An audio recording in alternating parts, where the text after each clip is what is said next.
एक बार एक महात्मा जी अपने कुछ शिष्यों के साथ जंगल में आश्रम बनाकर रहते थे। एक दिन कहीं से एक बिल्ली का बच्चा रास्ता भटक कर आश्रम में आ गया। महात्मा जी ने उस भूखे प्यासे बिल्ली के बच्चे को दूध रोटी खिलाया। वह बच्चा वही आश्रम में रहकर पलने लगा। लेकिन उसके आने के बाद महात्मा जी को एक समस्या उत्पन्न हो गई कि जब वे स्वयं ध्यान में बैठते तो वह बच्चा कभी उनकी गोद में चढ़ जाता, कभी कंधे या सिर पर बैठ जाता। तो महात्मा जी ने अपने एक शिष्य को बुलाकर कहा, देखो, मैं जब स्वयं ध्यान पर बैठूं उससे पूर्व तुम इस बच्चे को दूर एक पेड़ से बांध आया करो। अब तो यह नियम हो गया।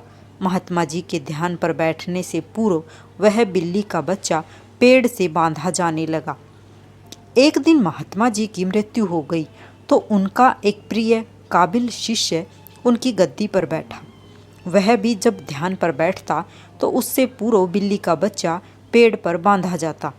फिर एक दिन तो अनर्थ हो गया। बहुत बड़ी समस्या आ खड़ी हुई कि बिल्ली ही खत्म हो गई।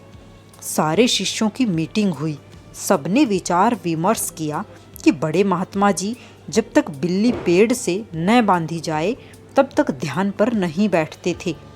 अतः पास के गांव से कहीं से भी एक बिल्ली लाई जाए। आखिरकार काफी ढूंढने के बाद एक बिल्ली मिली, जिसे पेड़ पर बांधने के बाद महात्मा जी ध्यान पर बैठे। विश्वास माने उसके बाद जाने कितनी बिल्लियां मर चुकी और न जाने कितने महात्मा जी मर चुके। लेकिन आज भी जब तक पेड़ पर बिल्ली न बांधी जाए तब तक महात्मा जी ध्यान पर नहीं बैठते हैं। कभी उनसे पूछा तो कहते, यह तो परंपरा है, हमारे पुराने सारे गुरुजी करते रहे, वे सब गलत तो नहीं हो सकते। कुछ भी हो जाए हम अपनी परंपरा नहीं छोड़ सकते। यह तो हुई उन महात्मा जी और उनके शिष्यों की बात, पर कहीं न कहीं हम सबने भी एक नहीं अनेकों ऐसी बिल्लियां पाल रखी हैं। कभी गौर किया है इन बिल्लियों पर?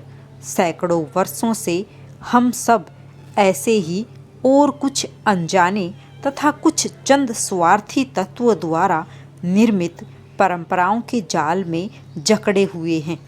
जरूरत इस बात की है कि हम ऐसी परंपराओं और अंधविश्वासों को अब और ना पनपने दें और अगली बार ऐसी किसी चीज़ पर यकीन करने से पहले सोच ले कि कहीं हम जाने अनजाने कोई अंधविश्वास रूपी बिल्ली तो नहीं पाल रहे। राधे राधे सभी को।